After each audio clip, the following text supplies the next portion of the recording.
Well, it seemed like there might have been a lot of smoke and mirrors in terms of who the Sharks would take with their second overall pick. And after the Islanders were done, Michael Misa comes to San Jose. So in short and in simple, was that kind of just always the basic plan and ideas? Is what happened what you guys all thought might happen today?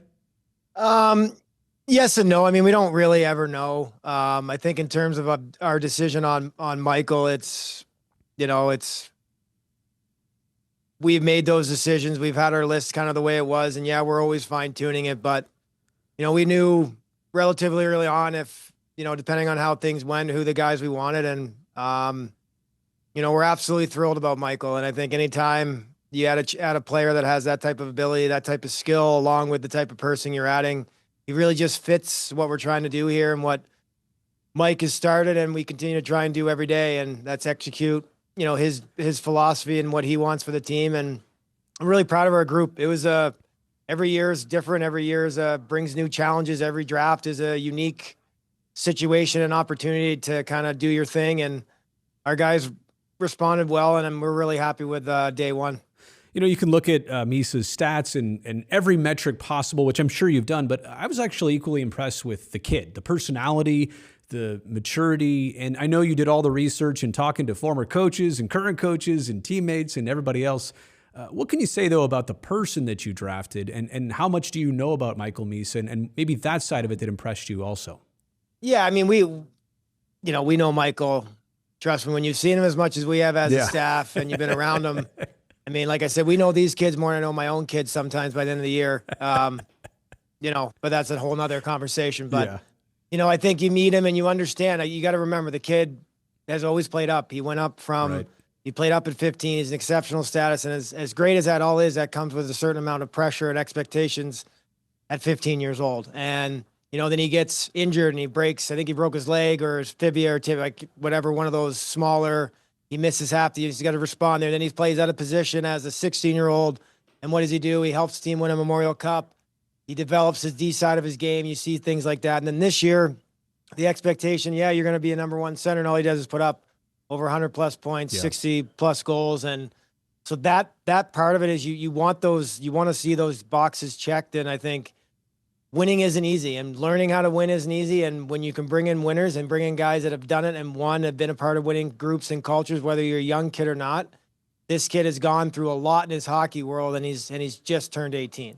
I'm sorry. Yeah. Go ahead. He said it was his goal to be on the Sharks next season. Now, that's not for you nor I to decide at this moment, but that idea, like that ambition on his part, that aggressiveness, I think a lot of people would be more reserved. He's kind of gone out and said that. That's probably part of that character thing you're talking about. Yeah, it's also the way, I think it's also the way most kids are a little different now, right? The level of, and in a really great way, the very best players have to have a level of confidence and a level of aura about them that make you believe and they believe themselves they can do anything they want to do.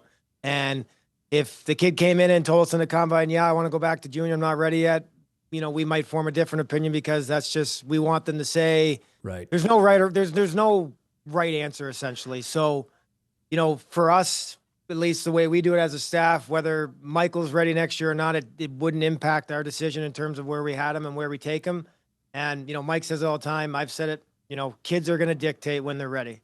And if you rush them and put them in situations for them to fail and not have success, you could be doing more damage than not. So we're super excited about Michael, and what happens next is going to be up to him. And we're really excited to get him on the ice here on Monday. We'll get into Josh and the 30th overall pick in just a second. But as you start to prepare for Saturday's round 2, I mean, the pace of round 1 here on Friday night, 4.5 hours for all 32 picks. How do you as a staff readjust and recalibrate for tomorrow and Saturday? If people are watching this on Saturday, it's a much different pace. You have to be ready. You have to be, 10 steps ahead?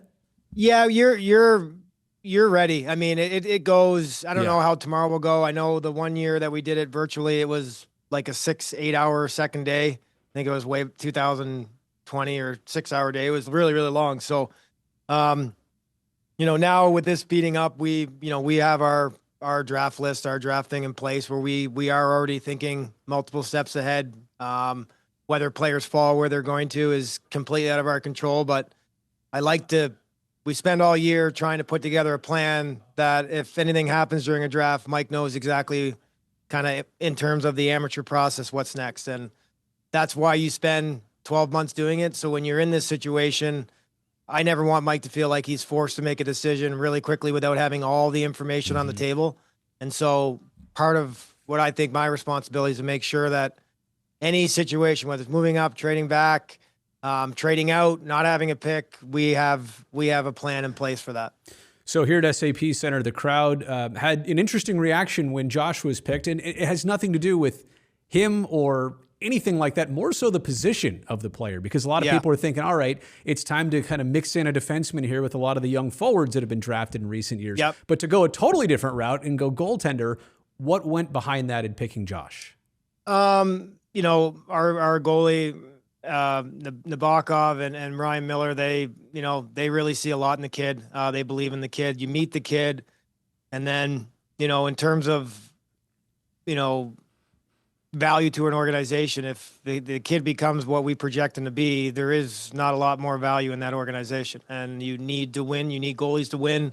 In terms of time, I mean, same thing with any kid, but this kid is a big, raw, athletic kid that we are excited to get our hands on, and they are, Millsy and Navi are excited to work with and grow. And so for that, it's for us and where he was on our list, he had the highest ceiling left. And when you're in a situation, like Mike said multiple times and me personally, in terms of doing this for as long as I have, if you focus too much on need and you focus too much on maybe what everybody else thinks you should take, right, and you get away from your process, you end up doing more harm than good. So, we stay consistent, whether it's,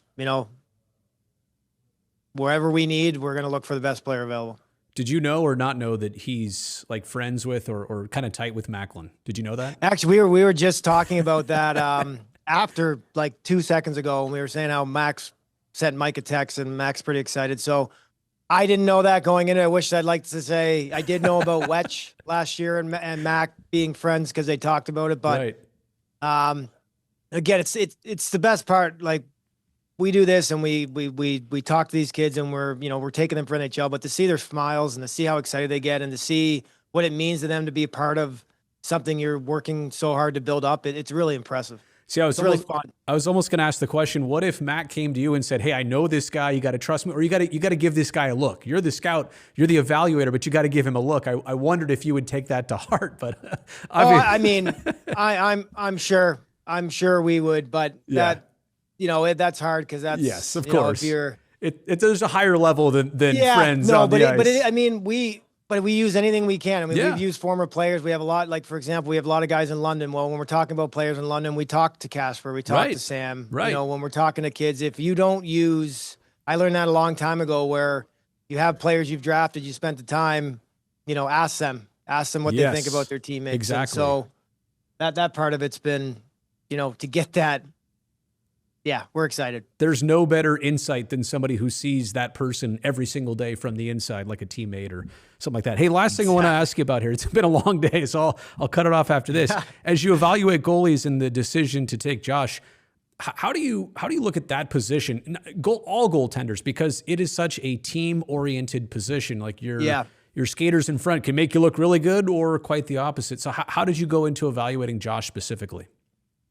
I think it's the same thing we do with players. It's those tools, NHL assets, right? Whether it's size, skating, for goalies, it's a different formula in terms of, what's important to our goalie guys in terms of how we evaluate them. And again, it's with Ryan Miller and Evgeny Nabokov, who were both elite goalies in NHL. Yep. Me personally, as a guy that was never a goal, I was once, and when I went back to university, they shot on me. But other than that, there is, we rely on them, and then we put together the other pieces. And again, it's the exciting part is there's so much untapped potential here with Josh in terms of his size and his length and just the pure athleticism this kid has. And again, it's going to take molding, and it's going to take work and dedication on his part. But what two better kids to learn from than Ryan Miller and getting Nabokov and come in and then, you have Askarov there as well, which is someone that you can look up to. So the whole dynamic and the situation seems like it's a really good fit. And, that goes into not only does he have probably the highest upside left on the board in terms of what he could be if he hits, but he's also got a lot of other things that we're looking for in terms of going into that checklist of why he makes a good Shark. Well, it's exciting. I'll let you get back to it. Quick turnaround for tomorrow. Thank you so much for the time. Thank you so much.